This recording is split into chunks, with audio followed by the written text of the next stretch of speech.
মুহতারাম হাজিরিন, ঈমানদার সম্পর্কে আল্লাহ বলেছেন যালিকা বিআন্নাল্লাহা মাওলাল্লাযীনা আমানু ওয়া আন্নাল কাফিরিনা লা মাওলা লাহুম।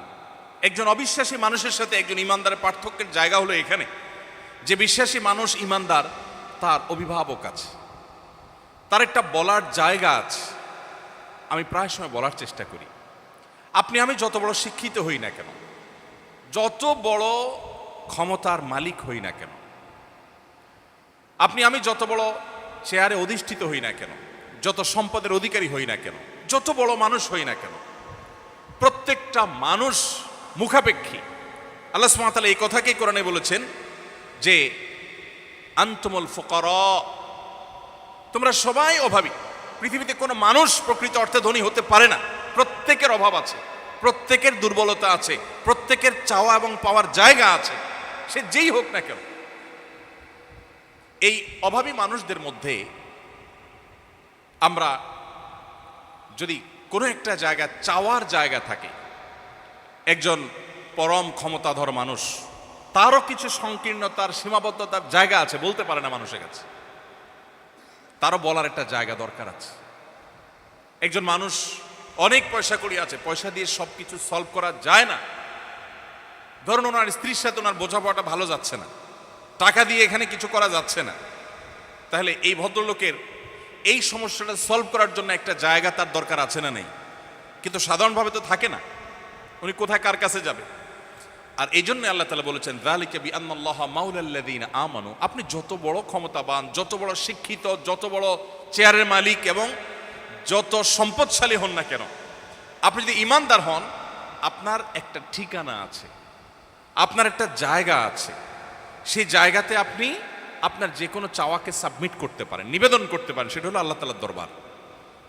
কাউকে বলতে পারছেন না, আপনি ভোর রাতে সেজদায় গিয়ে চোখের পানি ফেলে আল্লাহর সাথে কথা বলতে পারছেন, নামাজে দাঁড়িয়ে কথা বলতে পারছেন। সালাতকে নবী সাল্লাল্লাহু আলাইহি ওয়াসাল্লাম বলেছেন মুনাজাত মাহাল, আল্লাহর সাথে কানাঘুষা, আল্লাহর সাথে কথোপকথন করার শামিল। আপনি মন খুলে একটু চোখের পানি ফেলে আল্লাহর কাছে ফরিয়াদ করতে পারছেন, আল্লাহ আমি কষ্টে আছি, তুমি দূর করে দাও। এই বলার জায়গাটা ঈমানদার আছে। আমরা ঈমানদার সন্তান হয়েও, মুমিনের ঘরে জন্মগ্রহণ করেও আমরা অনেকে এই বিষয়টি সম্পর্কে আমরা ওয়াকিফাল না। আমরা জানি না যে আমাদের বলার একটা বিশাল বড় জায়গা আছে, সেখানে যদি বলি আমি হালকা হয়ে যাব, আমার ডিপ্রেশন কমে যাবে। মানুষ যখন কারোর কাছে শেয়ার করতে পারে, কারোর কাছে বলতে পারে, অনেক কষ্ট কিন্তু লাঘব হয়ে যায়। তো ঈমানদারের অভিভাবক করেন আল্লাহ, আর যার ঈমান নাই তার কোনো অভিভাবক নাই এবং সে দিশেহারা থাকে। আপনারা মেডিকেল স্টুডেন্ট, অনেক বড় বড় সিনিয়র ডক্টররা আছেন, প্রফেসর বৃন্দ আছেন, যারা আমার শিক্ষক তুল্য, যারা আমার বাবার বয়সী বা আরও সিনিয়র। তাদের কেউ কেউ আমাকে একান্তে বলছেন যে কিছু অভিজ্ঞতা আপনাদের সাথে শেয়ার করি। তো তমধ্যে থেকে একটা অভিজ্ঞতা একজন শেয়ার করছিলেন যে, এবং পশ্চিমা দেশগুলোতে এগুলো হরহ হয়, আমাদের দেশেও হয়, আমাদের দেশে কম, যে কোনো পেশেন্ট যখন আসে ডাক্তারের কাছে, ডায়াগনোসিস হয় যে এই পেশেন্ট ক্যান্সারে আক্রান্ত এবং ক্যান্সার অ্যাডভান্স স্টেজে পৌঁছে গেছে। এই নিউজটা শোনার পর পেশেন্ট যদি অমুসলিম হয় বা পেশেন্ট যদি কোনো ধর্মে বিশ্বাসী না হয়, নাস্তিক হয়, তাহলে সেক্ষেত্রে তার এই সংবাদ শোনার পর, এই নিউজ জানার পর তার অবস্থা কি হয় বলেন? হ্যাঁ, ও শিট, স্যাড, ব্যাড। আর কিছু করার আছে? এই ভদ্রলোকের এছাড়া আর কিছু করার আছে? হ্যাঁ, আরেকটা করার আছে। সেটা হলো, পৃথিবীর বিভিন্ন দেশে আছে, আইন আছে রীতিমতো, যে কোনো রোগী যদি চায় যে আমি আর্লি মরতে চাই, ক্যান্সার অ্যাডভান্স স্টেজে আছে, আমি তো এমনিই বাঁচবো না বাবা, ভুগে লাভ কি, ডাক্তার সাহেব আমাকে ইনজেকশন পুশ করে দেন। তো আইনি এই সুবিধা তাকে দেওয়া আছে, অনেক দেশে এটা আছে।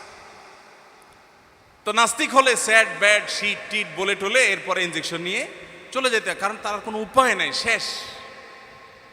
আর যদি পেশেন্টটা মুসলমান হয় কি হয় বলেন?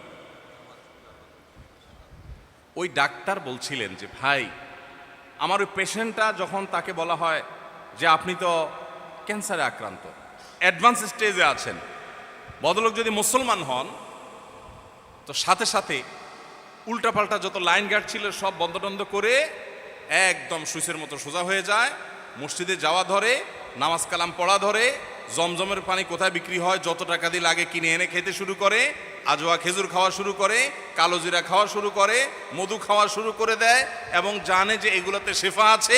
নবী সাল্লাল্লাহু আলাইহি সাল্লাম বলেছেন এগুলা করা শুরু করে, হুজুরদেরকে হাদিয়া তোফা দেয়, আপনারা দোয়া করেন, নিজেও আল্লাহর কাছে দোয়া করে, যারা দেখে তারে বলে আল্লাহর কাছে দোয়া করেন।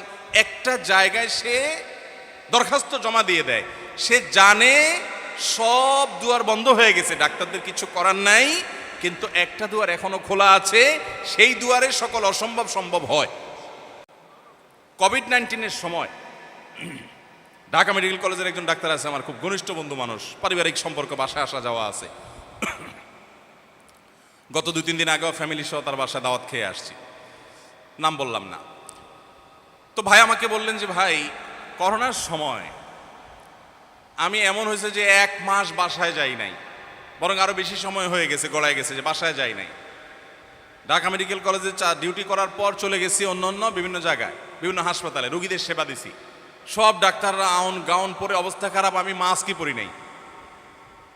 তো মাস্ক না পড়ছে অসতর্ক ছিল, সেটাকে আমি অ্যাপ্রিসিয়েট করছি না, কিন্তু আমি বলছি পরিস্থিতিটা এরকম ছিল। আমি যখন করোনা আক্রান্ত হয়েছি এবং আজগলারিতে ভর্তি ছিলাম, তখন ভদ্রলোক আমাকে দেখতে আসেন, আর তখন ওনার সাথে আমার পরিচয় মূলত। তো যাই হোক, পরবর্তীতে উনি আমাকে বললেন যে ভাই, কত পয়সাওয়ালা দেখছি যে পারে না, পায়ের উপরে পড়ে, আমি তাদের ছেলের বয়সে, তার যে টাকা পয়সা আছে আমার মতো ডাক্তার এসে চাকর রাখতে পারে টাকা দিয়ে, পায়ের উপরে পড়ে, বাবা বাঁচাই দাও, বাবা বাঁচানোওয়ালা তো আল্লাহ, কিন্তু তার তো সে বিশ্বাসের দুর্বলতা আছে। যাই হোক, উনি বলেন যে আমি এভাবে সার্ভিস দিয়েছি, আল্লাহ তাআলা আমাকে ভালো রেখেছেন।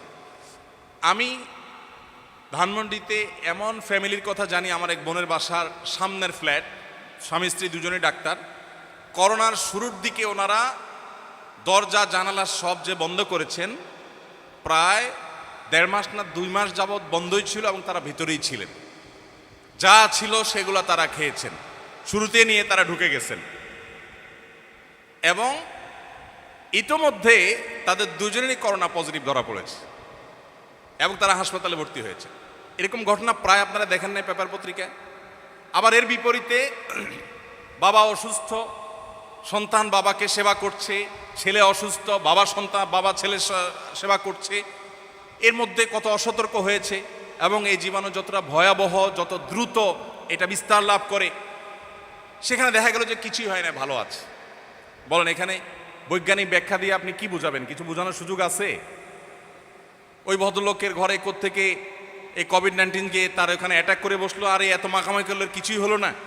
আপনি যদি ইমিউন সিস্টেম দুর্বল, স্ট্রং আর দুর্বলের কথা বলেন, তো অ্যাটলিস্ট রোগ তো ধরা পড়বে, তার শরীরের সেই রোগই ধরা পড়ে না একবারও টেস্টে। কাহিনী ভাইরা আমার, ইমানদারের ভরসার জায়গা হলো আল্লাহ রাব্বুল আলামিন। এটা মানুষকে কত শক্তিশালী জায়গায় নিয়ে যায়। কোভিড-19 সময় সারা পৃথিবীর সব দেশে কম বেশি সাফার করেছে, তাই না? আপনি একটা জিনিস খেয়াল করে দেখবেন, মুসলিমরা তুলনামূলকভাবে একটু কম সাফার করেছে, ঠিক না? আপনি মানে সারা ওয়ার্ল্ডেই দেখেন যে মুসলিম দেশগুলো বা মুসলিম প্রধান শহরগুলো মুসলমানরা তুলনামূলক কম সাফার করেছে।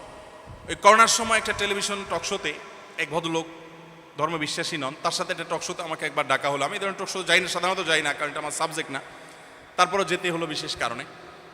তো প্রসঙ্গত এই কথা উঠে আসলো যে মুসলমানদের একটা বড় শক্তির জায়গা হলো আল্লাহর উপরে ভরসা। যে কোনো মানুষ যখন জানে যে আমার পেছনে একটা ছায়া আছে, হাত আছে, যে হাতটা আমি ধরতে পারি, তখন কিন্তু তার শরীরের মধ্যে এমন ইমিউন সিস্টেম স্ট্রং হয়ে যায় যে তার মনোবল চাঙ্গা হয়ে যায়।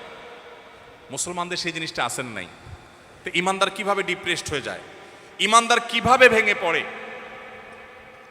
আল্লাহ রাব্বুল আলামিন বলেছেন, ওয়ালা ইয়াইআস মির রাউহিল্লাহি ইল্লাল কওমুল কাফিরুন। আল্লাহর রহমত থেকে যাদের কোনো আল্লাহর প্রতি কোনো সৃষ্টিকর্তার প্রতি বিশ্বাস নাই, তারা কাফেররা, তারা আল্লাহর প্রতি নিরাশ হতে পারে, তাদের আশা হতে পারে ও স্যাড ব্যাড বলে ইনজেকশন নিয়ে চলে যেতে পারে, বাট ইমানদার তো এটা করতে পারে না। ইমানদার তো একটা ভরসার জায়গা, আস্থার জায়গা আছে। আজ আমাদের তরুণরা আমরা আল্লাহকে চিনছি না, আল্লাহর সাথে আমাদের দূরত্ব বাড়ছে, দিন যত যাচ্ছে বাড়ছে, এবং দূরত্ব বাড়ার কারণে আমরা সুখী হতে পারছি না। আমি যে কথা শুরুতে বলছিলাম সে জায়গায় ফিরে আসছি, সুখের উপকরণ বাড়ছে কিন্তু আমরা সুখী হতে পারছি না।